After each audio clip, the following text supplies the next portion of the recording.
If you want to transfer data from your old phone to Motorola smartphone, in that case we can go to Settings. Now over here in Settings you should be able to scroll down and look for the backup or copy data option, and there is a chance that you will find copy data using Android switch. If you have that option, then you can go ahead and press start. You can choose if your previous device is Android or iPhone. In my case I'm gonna select Android, and then we need to scan this QR code on your old device. And then once you scan the QR code, you should be able to just wait for the connection to work between these two devices. And then once everything loads up on your Motorola smartphone, you should be able to tap on next. And now we need to wait again to let both devices find out what is available to transfer.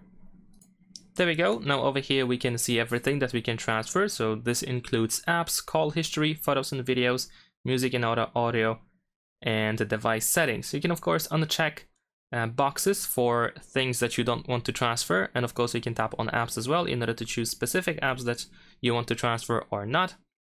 And then once you are ready, tap on copy. You can also see the amount of space that you need in order to transfer all the data and the approximate time. And that is pretty much it. And now of course if you don't have the Android switch option, then we can use alternatives.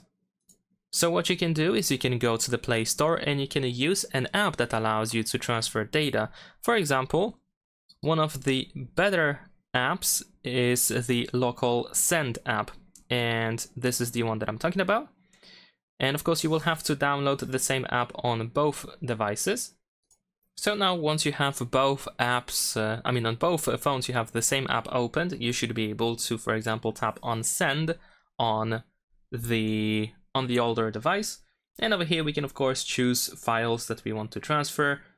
So you can search for anything that you want to transfer over here. So let me actually go to media instead. For example, we need to grant all the necessary permissions, and then once you select everything that you want to transfer, then of course you should be able to select your nearby device and then send it. So let's accept, and there we go.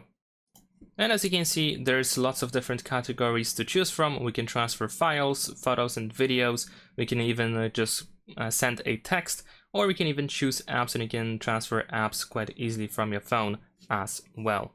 And that is pretty much it. Leave a like and subscribe.